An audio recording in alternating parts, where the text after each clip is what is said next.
Today I'm going to be building a little tiny portable chicken tractor for our baby chicks. They're almost fully feathered and they can be coming outside on these 70-degree days that have no wind.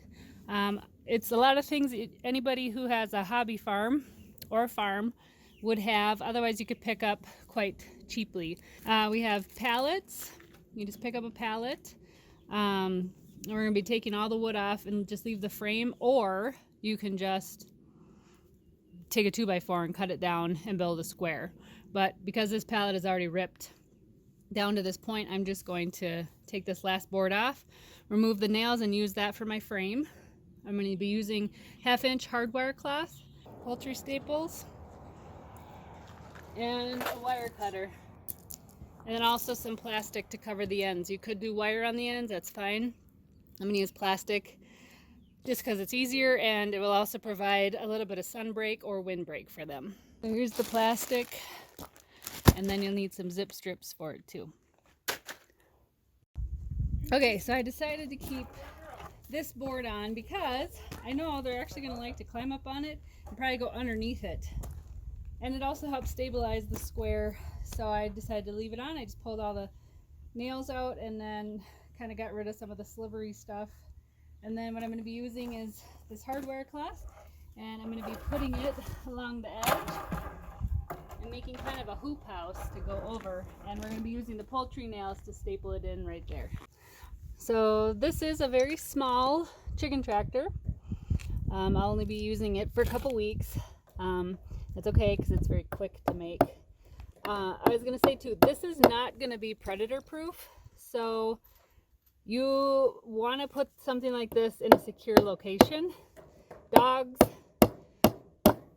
fox, coons, whatever, could easily rip through the plastic siding, and that'd be the end of your chicks. So this is just something that I'll use only when I'm home in my fenced backyard as a place for them to enjoy the sunshine and grass just for a few hours during the nice days. And like I said, it's very small, so it's just for a few weeks until they transition into the coop. These are the poultry staples.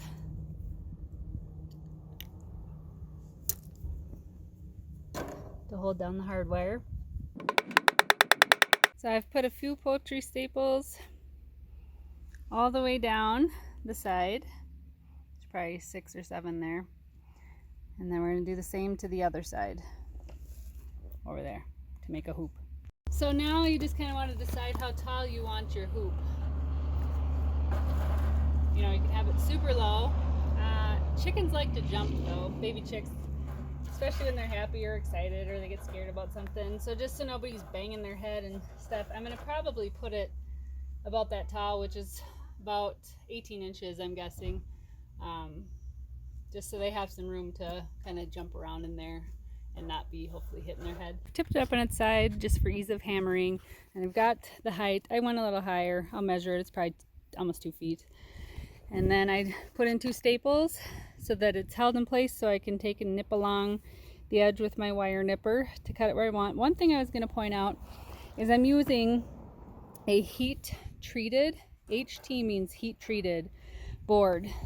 That's important to note. Lots of these pallets, if you're using a pallet, not lots, I don't know what the percentage is, but you got to watch to check for HT because that means it was heat dried, or KD is kiln dried, and those don't have the chemicals. There's bromide and different things in pallets that you want to probably stay away from, for especially if you're doing a garden. You wouldn't want to use that in your garden or even in your house. Also, I don't want it around my chickens. So I just made sure that was a heat treated one so that it's safe. So here's what we have so far. Here's what I have right now, and the hoop height is 20 inches from the ground up to the top. So it is pretty wobbly. That's probably fine. I am going to add a piece of wood on both sides just to stabilize it. There's my support board. I chose to attach it on the outside. I had thought about attaching it on the inside and running it up, but then there would be a space between the board and the plastic, and I just know chicks. someone's gonna get stuck. So I put it on the outside, and then it goes up to here, and it slightly overlaps, and I may bend it in a little, and I'm gonna drive a poultry stable right there. I suppose it should also be noted I had to add screws and a drill to our list of items that we needed to complete this project. Here's what it's looking like. It's all ready for plastic on the ends. Also, it should be noted there's no door. You could create a little door if you want.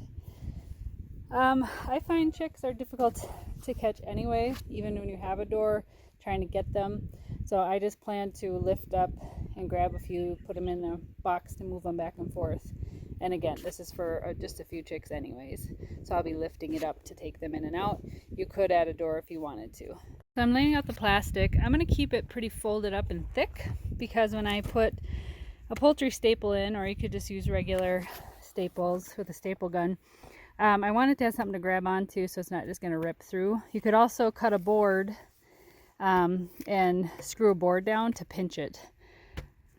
I'm just going to use the staples for now, and then if it needs replacing, I can just put another sheet of it on another year. I'm making sure though that all the folds are on the outside, because I guarantee you a little chickie will get stuck down in there and you'll have one roast or suffocate. So on the inside there's no folds. This side is just a smooth sheet of the plastic, so nobody's going to get stuck in it. So I used 6 staples, one along the very corner, one in the center here, one pinched up against the support, and then same thing on the other side. I did leave them up a tad bit so that if I need to stick a screwdriver in to remove them, that's easier to do, but you want it pretty tight, you know, so it's not loose and flapping. So on the inside, nobody is going to fall in between the plastic and the board. It's tight and secured on at the bottom. The plastic to size, and now this is nice and thick, and so I'm going to be using the scissors to punch a small hole, and then I'm going to be using a zip strip to secure it to the wire part. And there's one side completed.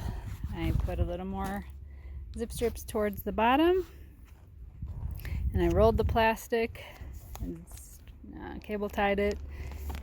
And then I did put one extra staple here, and so that's that side. Here it is completed. You could also add half of it in shade with some of the plastic. Again, you don't want to just throw the chickens out and leave them. It's not very secure, so you just want to be around. No dogs in the area, nothing that could hurt or kill them. And you have to pay attention to, you don't want to put this in full sun. On hot days, you'll cook your babies. So pay attention to the weather and good spots to put it, which way the sun's going, you know, maybe under some trees if they're feathered enough and it's not too cold. And then this is also a great way to transition babies into with the rest of the flock. You can put babies in there in the middle of your flock area if you have a yard or whatever, and chicken yard, and they can be safe inside and kind of get to know everybody, and you can just keep them in. I will be putting in food and water inside this, and then they can just dig around in the grass. So here's our babies inside. I've situated it so they have shade over in this corner, and their water, and we'll be adding their food in. There you go, guys.